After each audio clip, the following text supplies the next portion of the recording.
tsy antsonana saika atome fiolona avokoa.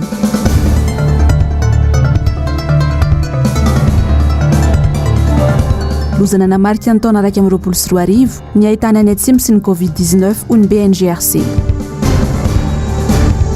trafika volamena sy 70 kilao tratra tao Komaromaly olona efa voasambotra tamin'ilay 370 kilao ianty no voantonona ho ny France Info. Ankasitrahako hatrany ianao manaraka ny fahitalavitry ny MBS amin'izao takariva izao tonga soa anatin'ny pejin'ny fampahalalam-baovao indray ary tomboky lahy sy tomboky vavy manolotra ny araba manasanao naraka ny fotoanan'ny vaovao hatramin'ny farany. Araka ny hitantsika tao anatin'ny lohatenim-baovao iny dia saika nahitana fiakarany avokoa aloha izany amin'izao ankatoky ny farany taona izao ny sarandalana mihazo ny faritra. Ho any androany dia anisan'ny tome fiolona ny toby fiantsonana teny amin'ny fahasankarany ateny saingy ny ena ny pandemy tamin'ny taon-dasa raha ny nambara ny kooperativa. Raha ohatra ny fanadihadiana eo amin'ny sary sy rindran-tsary ny Manora Andriamalala. Fen'olona toy izao teto amin'ny fahasankarana androany. Saika hamonjy fety any amin'ny faritra avokoa. Vitsy tsy toy ny isan-taona nefa izao raha araka ny fitarainan'ny kooperativa. Raha oharina ny tamin'ny taona lasa dia eo ihany fa tsy dia tena hita hoe ohatran'ny inona ny différence an'ilay izy zany. Raha tamin'ny taona lasa izy zany tsaratsara kokoa fa ny tamin'ny ty tsy haiko hoe noho n'ilay aretina ve sa hoe nefa tamin'ny taona nisy aretina ihany fa tsy fantatra hoe inona ilay antony aloha tsy mivezivezy tsara ilay olona fa taloha zay tamin'ny taona lasa ohatr'izao mandefa efatra isan'andro izao rosy izy. Tamin'ity farany taona ity izao mpandeha somary nahaina noho ny amehana ara-pahasalamana dia miaina ny mpandeha. Anay moa zao ny tôbila zao tsy dia misy satria mitsoka ny daholo dia mandefa ray maraina dia mandefa ray ny hariva.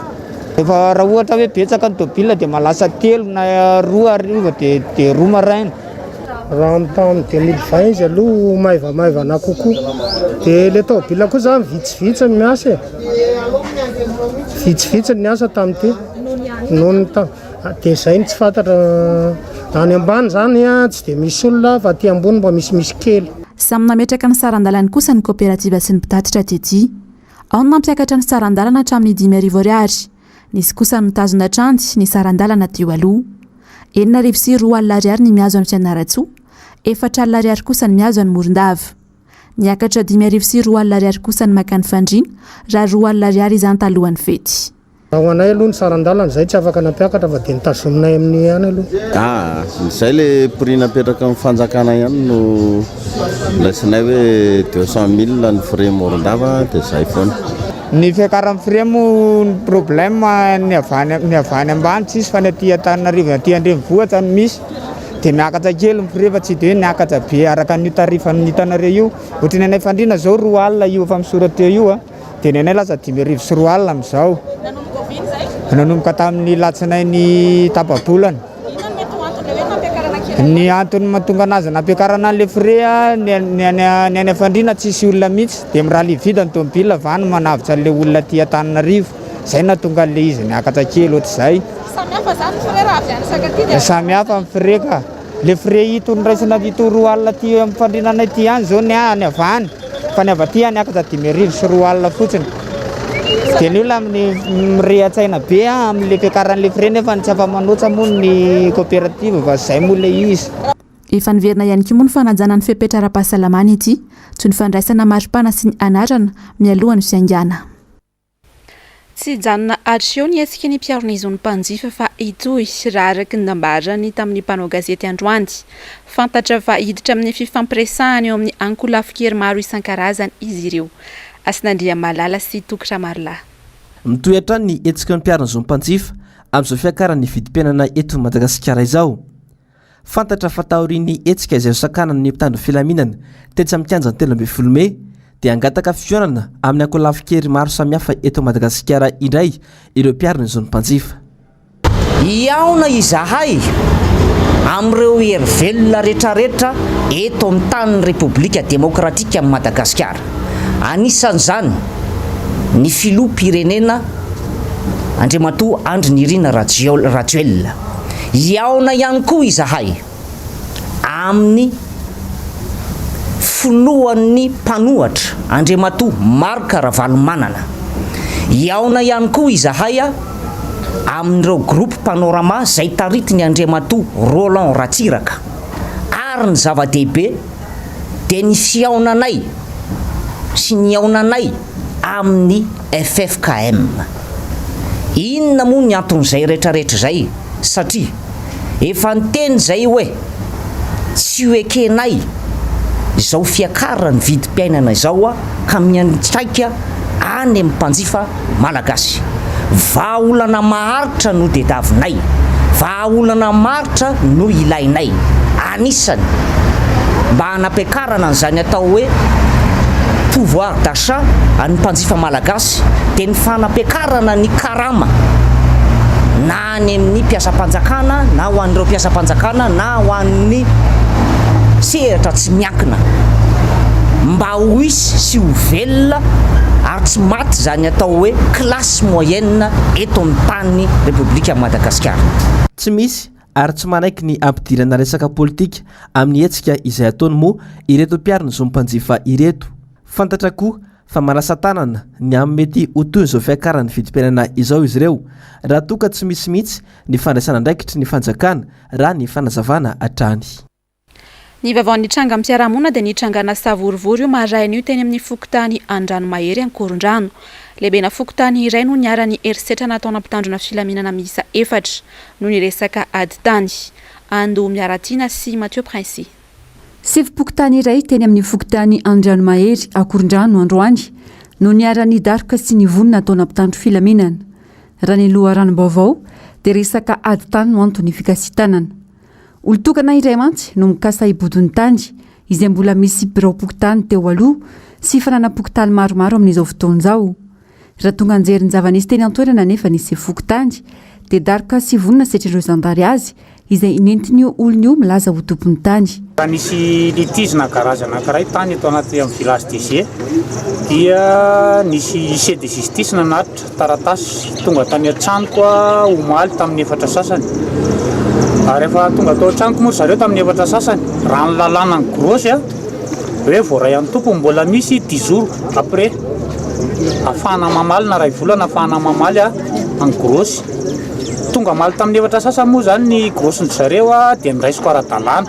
Rehefa tonga kosa nefa maraina nisy ny antso tao hoe efa nisy namaky ny garage satria nisy elian'ny tribunal izy io dia efa nisy namaky ny garage dia tonga mba hanatrika satria raha malala faboapokotany provisoire izy io tamin'ny fanamboarana ny fokotany tamin'ny taona 2017-2018 mbola ao avokoa na ny urne ny rideau izay nampiasaina amin'ny birao-pifidianana rehetra karaha mpifidianana tsisy naka ary ny karine pokotany sasasasa ny taratasy mpanjakana zany dia mbola ao avokoa anatrika sy ijerin'ny etako ary ijerin'ireo fananam-panjakana no antondiako avy hatrany tonga dia vonona ao setrin'ny gendarme aka ny telefoniko ary amin'izao fotoan'izao moa zany dia malemy ny tenako satria vono tena vono daroko na ny lohako ary nidaboka tamin'ny tany sy ny rehetrarehetra ny telefona simba tao anaty fotaka ny nahoako ry zareo dia tsy omeko ny telefona dia niezaka moa zany niaro ny tenako za tsy namaly andro zareo mihitsy fa niezaka namary ny tenako tsy omeko anareo raha ny telefoniko.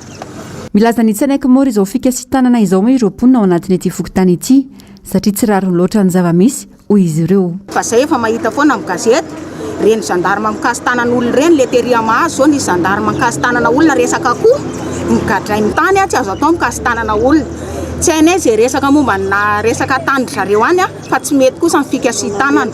Zany manameloko an'le gendarme 4 sady zay izy olona ray nefa sefy-pokotany olona ray mivonony nefa ny gendarme 4 ndray namono azy fa tsy mety zany ary zay tsy anaiky an'izany.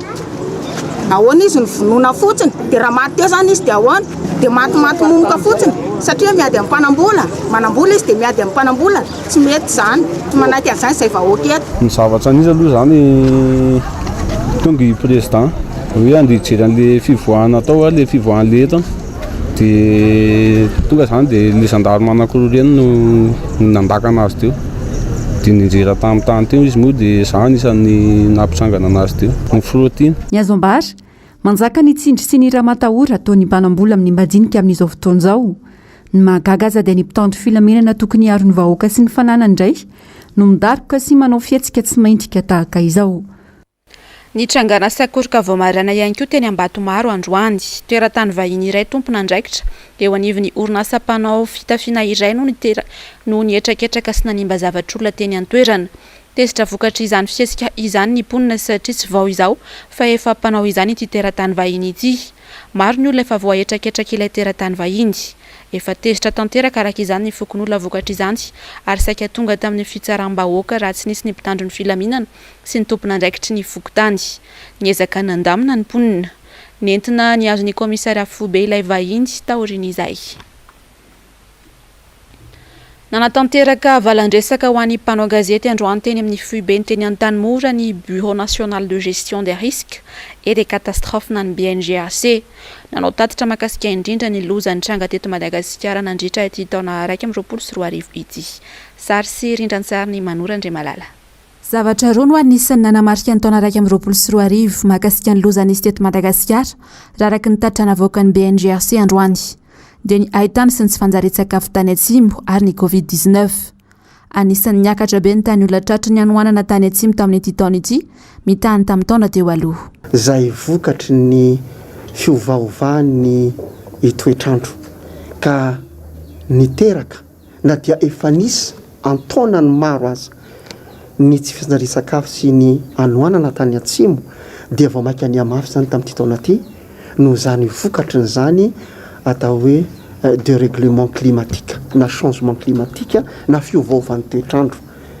Ny vokany dia maro. Ireo olona atao hoe namony ainy ihany koa, nisy ny findramonina, nisy ny tsy nanankohanina. Ny faharoa dia mbola tsy resatra amin'izao ilay valanaretina Covid-19.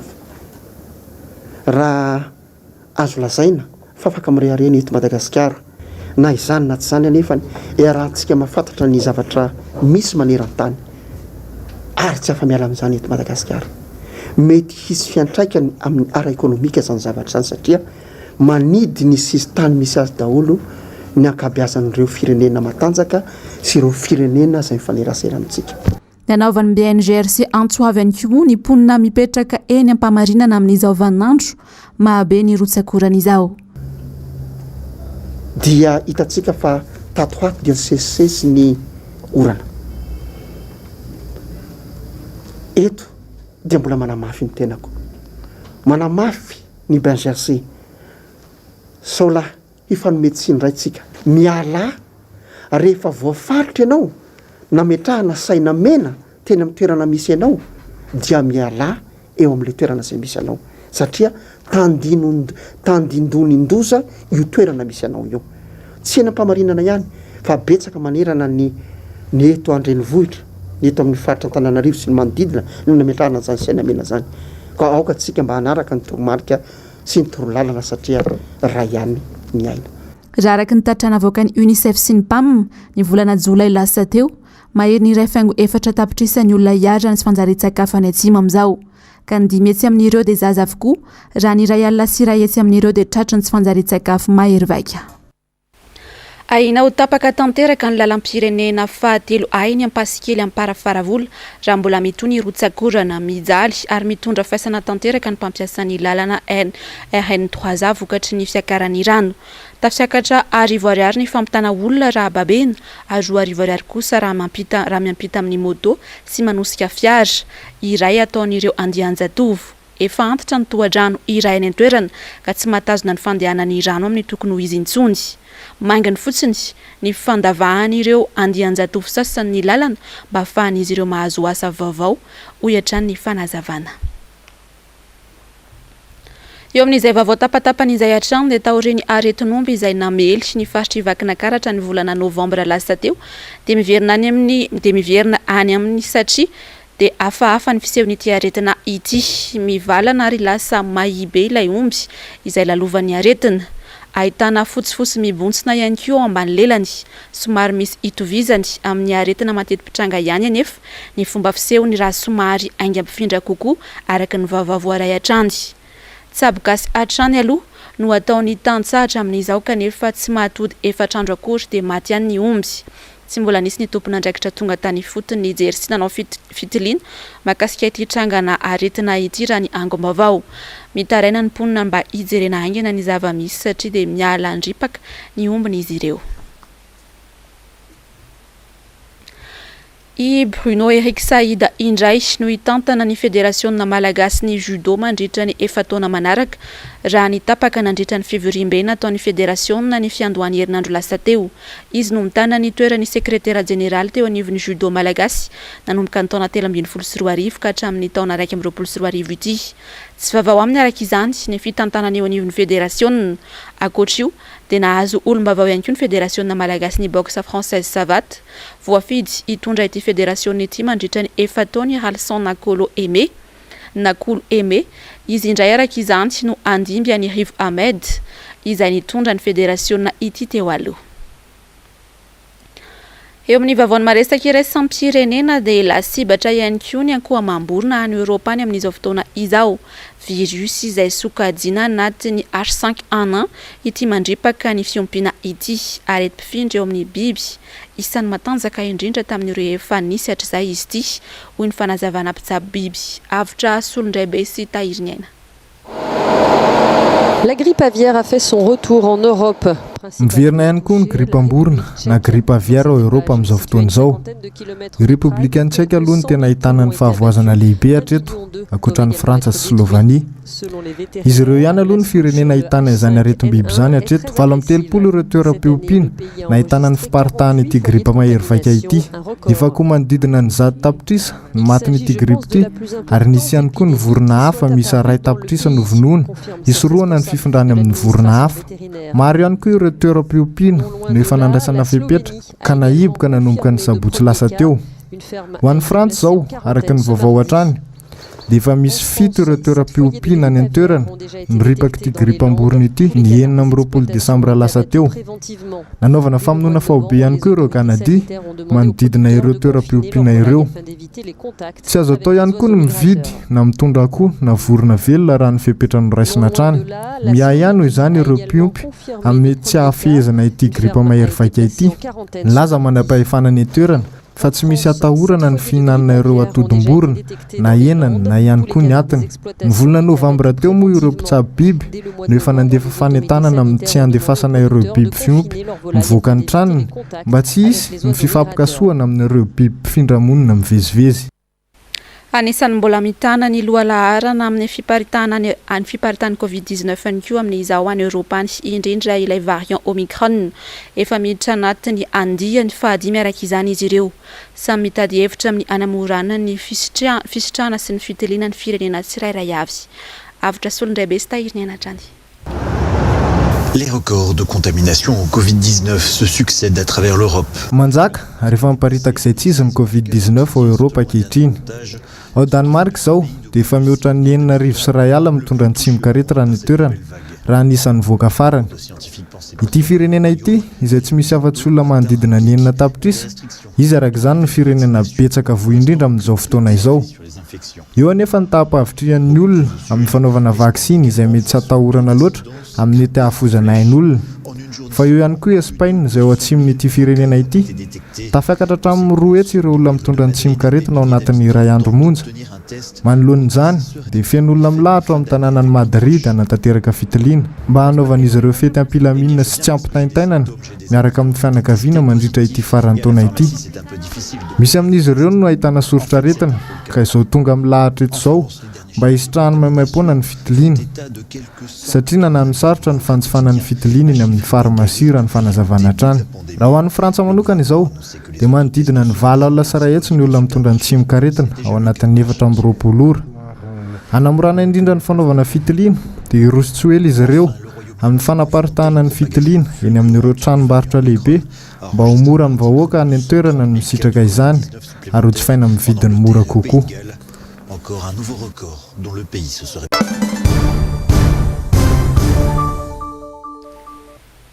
Volamena 770 kilao avy aty Madagasikara ny fantatra fa tratra taty amin'ny nosy Comore omaly. Mampametra-panontaniana tokoa moa ity tranga fanondranana ansokosoko volamena ny ivelan'ny lava ity. Nanao ny fanadihadiana Asinandriamalala sy Tokra Marla. volamena sy efapolo kilao indray no tratra tatsikomor omaly 20 Desambra 2024 ny zandary any atoerana no nanaparitaka ny vaovao tao anaty tambajotra sosialy araka ny lahatsoratra navoaka ny France Info dia olona efa voatontonona tamin'ilay raharaha volamena 7 kilao ireto tratra tany Komoro omaly ireto ho an'ny mpanao politika dia tsy mandehandeha ho azy nefa ireny fandroanana ireny fa misy ifandraisany amin'ny raharaham-pirenena. Nisy tany Seychelles, nisy tao Maurice, nisy foana le volamena ary amatony efa nilaza aho hoe nanatonana ny banque Rothschild iny misy antony fa tsy Rothschild tsy ampiasa vola amin'io mihitsy amin'ity firenena tsy stable ity ny macroéconomique malagasy tsy mazaka an'izany fa ny antony nandanan'ny Rothschild teto dia fanadiovam-bola ary le volamena tsika no mamay azy le izy efa barana mihitsy ozy ny fitenena vazaha hoe passoire le frontière tao ivato zany le 50 kilo dia tsy tratra mihitsy tsisy nahita fa any ampitany vo samboron'ny olona ary manana mihitsy ary hoe mpitandry filaminana sy ny fitondram-panjakana no miraitsy kombakomba amin'le izy tsy manam-bola tsony le fitondram-panjakana tena marina efa fahity efa en plein récession le gouvernement fa miezaka mafy mihitsy izy hijanona eo amin'ny pouvoir par tous les moyens satria ratsy ny nataony. Raha tsahivana dia vanim-potoana tahaka izao ihany koa no nivoahan'ilay volamena 7 kilao tratra tatsy Afrika Atsimo. Na inona fanazavana entin'ny mpitondra fanjakana dia vokatry ny tsy fivoahan'ny tena marina momba an'ireo raharaha mamaivay eto Madagasikara izao tranga izao. Rehefa raharaha mafana tahaka izao tokoa matsy dia ambava ny mpitondra avy hatrany hoe efa misokatra fanadihadiana ka veranjavony ireny raharaha rehetra ireny. Iza marina ary no tena atomikotrika izao fandroanana volamena antsokosoko any ivelan'izao. Nahoana ny vanim-potoana tahaka izao foana no ivoahan'ny volamena ireo any ivelan'i Madagasikara? Nahoana no any ivelany hatrany voasarona izy ireny? Tsy tokony hanao fampanantenana intsony ny filoham-pirenena Andry Rajoelina raha tena manam-pahendrena marina hoy ny ambaran'ny professeur Mbs Alarobia. Fantatra mantsy fa isy ny kabaro ataon'ny Andry Rajoelina amin'ny farany taona. Fanampanazavana.